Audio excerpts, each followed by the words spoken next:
After the 2018 midterm elections, an investigation was launched to delve into irregularities in the U.S. election results. Detailed logs documented entries into the tabulation system for the election itself, and the team saw many anomalies in areas of extreme concern.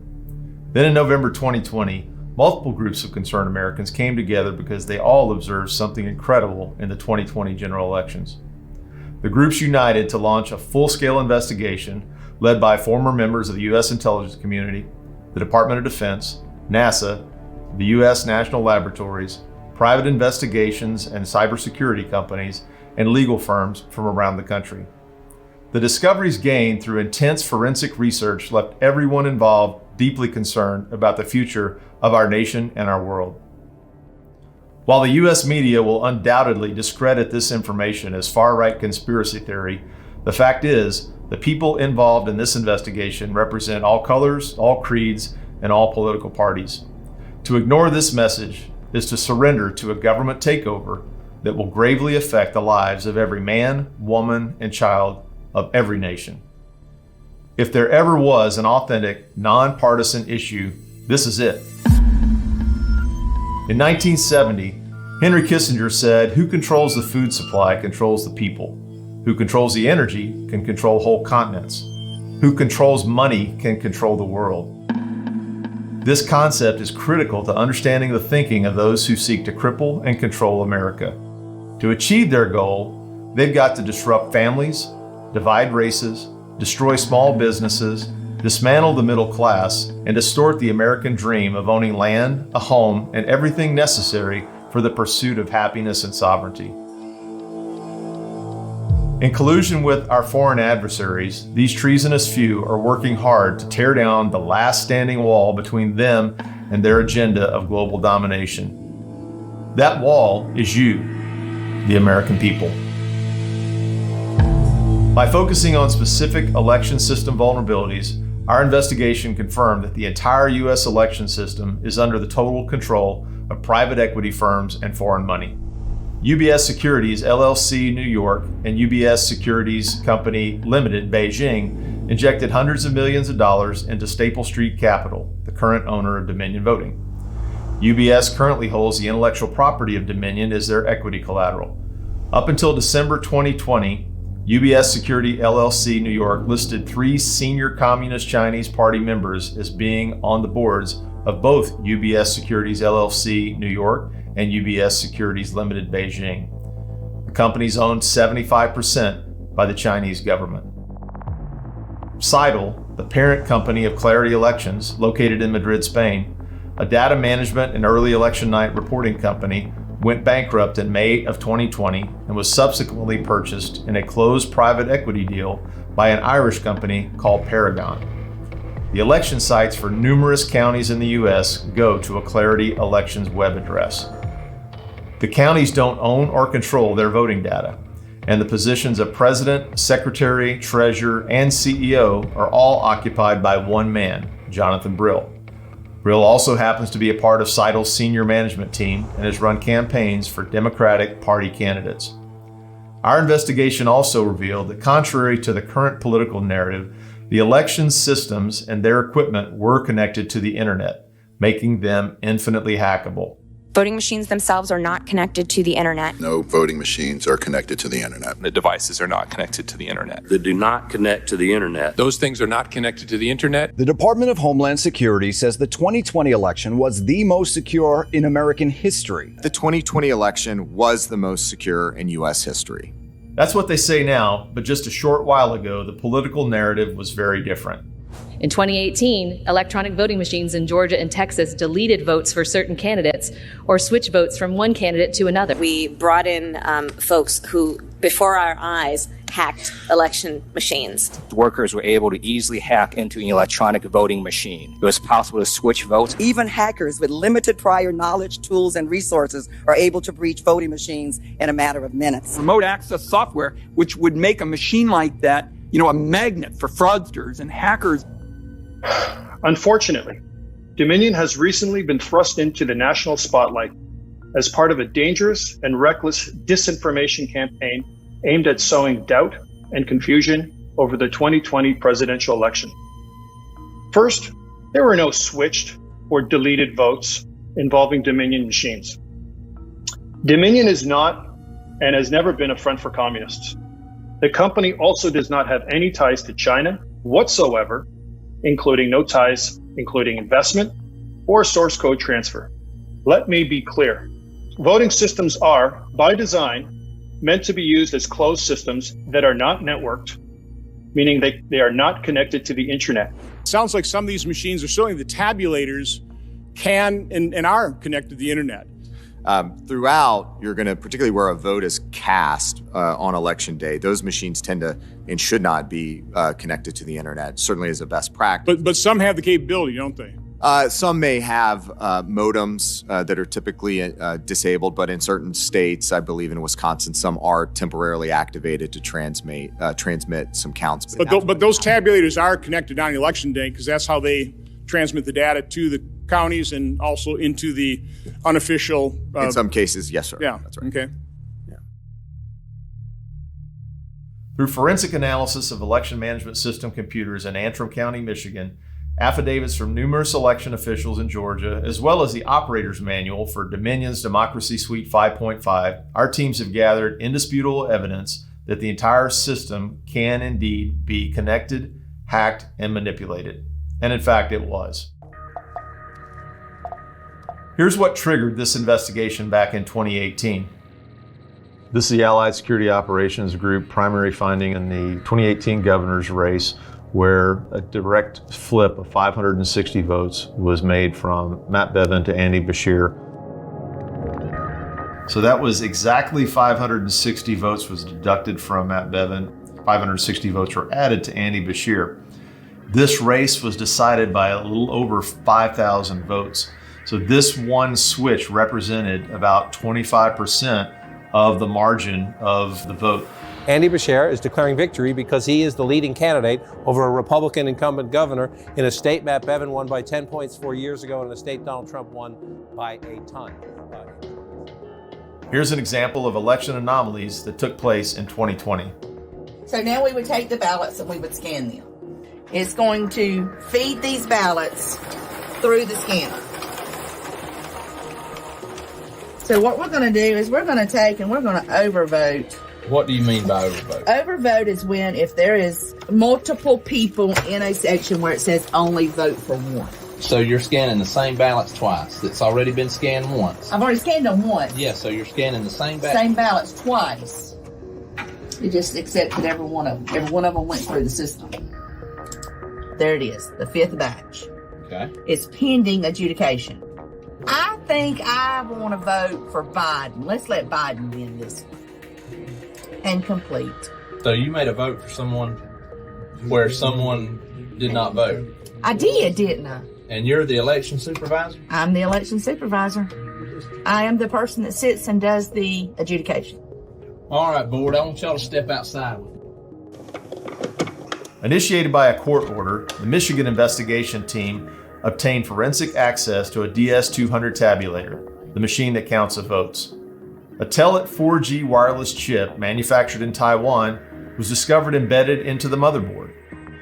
The voting machine tapes clearly indicate modem engagement and transmission of election data. Some of the anomalies that we noticed in the 2020 general elections, that 5 key states all stopped counting at a certain time in these key battleground states. These were all where the software, Dominion machines, ES&S machines were used, the Smartmatic, the GEMS software. So when the vote stopped counting, and this has been noted in other countries as well, President Trump was significantly ahead. When reporting and counting resumed, there was a massive spike occurred that favored Joe Biden. The next major observation the teams made was that there were significant financial transactions from private and nonprofit organizations that had a severe impact on the 2020 general election. As revealed in a Time magazine article in February of 2021, individuals and organizations have been plotting to fortify the election since at least 2015. This is the inside story of the conspiracy to save the 2020 election, But it's massively important for the country to understand that it didn't happen accidentally. Democracy is not self-executing. There was a conspiracy unfolding behind the scenes, one that both curtailed the protests and coordinated the resistance from CEOs. Both surprises were the result of an informal alliance between left-wing activists and business titans. They got states to change voting systems and laws and helped secure hundreds of millions in public and private funding. That's why the participants want the secret history of the 2020 election told, even though it sounds like a paranoid fever dream. A well-funded cabal of powerful people, ranging across industries and ideologies, working together behind the scenes to influence perceptions, change rules and laws, steer media coverage and control the flow of information. They were not rigging the election. They were fortifying it. This network influence diagram really shows the interrelationship of money, people, and influence and control between key players and key organizations. Now, there were over 200 nonprofits that we found in this network that are all connected. What's even more troubling is that all of those 200 organizations have received substantial funding from a single source. Of all the financial titans and philanthropists of the 20th century, none are more complex or mysterious than George Soros. You're a Hungarian Jew who escaped the Holocaust by posing as a Christian. Right. And you watched lots of people get shipped off to the death camps. Right. And I would say that that's when my character was made. My understanding is that you went out with this protector of yours. Yes. Went out, in fact, and helped in the confiscation of property from the Jews. That's right. I mean, that sounds like an experience that would send lots of people to the psychiatric couch for many, many years. Was it difficult? Not at all. Not at all. Like Carnegie, J.P. Morgan, and the Rockefellers, he amassed billions through ruthless business decisions, only to turn around and give away most of his fortune to advance his own personal philosophy. I am basically there to make money. I cannot and do not look at the social consequences of what I do. Do you believe in God? No. This is not the first time that Mr. Soros has been implicated in a plot to destroy a nation.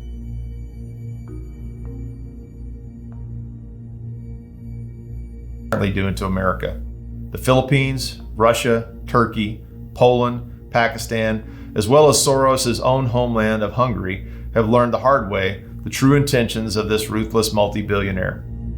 És egy percig sincsen kétségem afelől, hogy Soros György és a vele együttműködők mindent megtesznek, minden alkalmat megragadnak, hogy azokat a kormányokat, amelyek... The growing emergency unfolding at the southern border. Thousands of Central American migrants are vowing to continue their march to the U.S. border. The number of migrants has surged in recent weeks, alarming officials who are strapped for resources. And overwhelmingly elected with George Soros' money, and they're a major cause of the violence we're seeing because they keep putting the violent criminals back on the street. I'm not sure we need to bring George Soros into this. I was going to say you get the last word, Speaker. He paid for it. I mean, why can't we discuss the fact that millions of dollars he spent? I agree with Melissa. George Soros doesn't need to be a part of this conversation. Okay.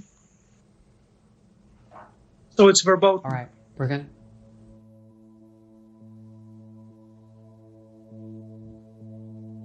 Okay, we're going to move on. It was in 2006 when Soros said the main obstacle to a stable and just world is the United States. Translated into truth, that sentence would read, the main obstacle to destabilizing the world is the United States. While Soros is often accused of unfounded conspiracies, that should not detour from the heinous crimes against humanity that he's actually guilty of. Many of those crimes he keeps hidden in plain sight. According to a white paper called U.S. Programs 2015 to 2018 Strategy, Soros' Open Societies Foundation began funding radical operations in Arizona and Georgia in 2015 with the goal of subverting the 2020 presidential elections. Through massive campaign contributions and nonprofit funding, Soros owns and controls countless public officials, university professors, teachers' unions, mayors, district attorneys, judges, congressmen, senators, secretaries of state, sheriffs, governors, and electronic voting machine companies around the world. In 2010, George Soros shocked even his most devout loyalists when he declared that China has a better functioning government than the United States. While the Chinese people should be considered friends and allies, the Chinese Communist Party is anything but. The CCP has been plotting to take over the United States for the better part of this last century, and their unconventional warfare principles are barely recognizable to the U.S. population. America's top intelligence official even went so far as to say, and I quote, "If I could communicate one thing to the American people from this unique vantage point, it is that the People's Republic of China poses the greatest threat to democracy and freedom worldwide since World War II." While we were sleeping, their poisonous seeds planted long ago have taken root and are now in full bloom within U.S. soil. The Chinese government and their operatives are buying up the United States at an alarming rate. Through cover organizations and individuals, they're purchasing American farms and businesses in mass volume. In addition, the CCP has co-opted the U.S. entertainment industry. Chinese firms own several major U.S. entertainment companies and control more than 8,000 American theater screens. Hollywood movie scripts are often reviewed and censored if they pose any threat to the image of the Chinese Communist Party. And many professional sports teams and players are controlled in great part by the CCP. The pandemic sped up a trend that was already years in the making, and it's brought about another change: the Chinese government's growing influence over the content of these films. That has people worried, including members of Congress, as they point to a growing list of examples of Hollywood seemingly bending to China's will. Now, here's a case in point. If you're a Hollywood actor, whatever you do, don't call Taiwan a country. Here's WWE star John Cena apologizing for doing just that. 我很抱歉对我的错误，对不起，我很抱歉。你必须了解，我很爱、很尊重中国跟中国人。 And that's the fear now, because you're now making movies for 16-year-olds and China. And that's it. LeBron James taking on Houston Rockets general manager Daryl Morey, whose tweet supporting protests in Hong Kong set off a firestorm between the country and the league. China announcing this morning they're pulling NBA games from their airwaves. I don't want to get into a feud with Daryl, but I believe he wasn't educated on the situation at hand. Just be careful what we tweet and we say. Why would the NBA take $500 million plus from a country that is engaging in ethnic cleansing? They are a customer of ours, and guess what, Megan? I'm okay with doing business with China. One of the stark realities of this past year is the clear and present threat that China represents to the United States of America and to the daily lives of Americans. And it's not just about exporting a pandemic. China has also potentially compromised Joe Biden's family. Joe Biden, while he was vice president, took billions of dollars in bribes from the Chinese government in the form of payments to his son Hunter's businesses. In exchange, Biden was soft on Chinese military and economic aggression. This is the reason why I've held the view for so many years and continue to hold the view that a rising China is a positive development. They're not bad folks, but guess what? They're not a competition for us. Yeah, I think that the biggest competitor is China. Joe Biden had a bit to say today, suggesting that China wants to own America by 2035. They literally have a stated goal of toppling America as the world superpower. How on earth could Joe Biden, with a straight face, negotiate with a government who's put billions of dollars into his family's businesses? And finally, new rule, you're not going to win the battle for the 21st century if you are a silly people. And Americans are a silly people. Half the country is having a never-ending woke competition deciding whether Mr. Potato Head has a dick. Don't tickle me. We are a silly people. Do you know who doesn't care that there's a stereotype of a Chinese man in a Dr. Seuss book? China. You think China's doing that? Letting political correctness get in the way of nurturing their best and brightest? You think Chinese colleges are offering courses in the philosophy of Star Trek, the sociology of Seinfeld, and surviving the coming zombie apocalypse? Those are real. And so is China, and they are eating our lunch. China is going to eat our lunch? Come on, man. Last night, I was on the phone for 2 straight hours with Xi Jinping. And, if we don't get moving, they're gonna eat our lunch. When he called to congratulate him, we had a 2-hour discussion. He's deadly earnest about becoming the most significant, consequential nation in the world. China is currently making big moves to gain control of U.S. port facility operations and already controls the Panama Canal. They're building 5G networks throughout Europe and the West, which can be used to feed personal information and sensitive data directly to the Chinese Communist Party. The Chinese government uses commercial software and apps to spy on U.S. citizens and extract their private information. The CCP doesn't ask them for information. They don't need to. They have access to the information. There seems to be a great disconnect. I mean, the American people, at least the kids who are on TikTok, have no concern about what we're talking about here. Their ignorance of the threat does nothing to diminish it. It's estimated that at least 80% of American adults have had their private information harvested by China. Big Pharma has exported the vast majority of their production to China. Currently, 97% of antibiotics in the U.S. come from China. 30% of personal protective equipment, such as face masks, come from China. 80% of U.S. imports of rare earth minerals come from China, which are vital for smartphones, electric cars, defense, and other technologies. In 2017, the U.S. produced 0 rare earth minerals. China, on the other hand, accounted for more than 80% of the world's supply. In lockstep with the Mexican drug cartels, 97% of fentanyl, one of the most addictive and deadly drugs, is smuggled into the U.S. from China. People's Liberation Army hackers are executing unconstrained penetration, surveillance, theft, and offensive cyber attacks on U.S. businesses, critical infrastructure, intelligence apparatus, and yes, even the U.S. election system. To ignore this message is to surrender to a government takeover that will gravely affect the lives of every man, woman, and child of every class, culture, and nation. Our goal is to reach and revive the heart of humanity while there's still time. This is your wake-up call. We have put together, I think, the most extensive and inclusive voter fraud organization in the history of American politics.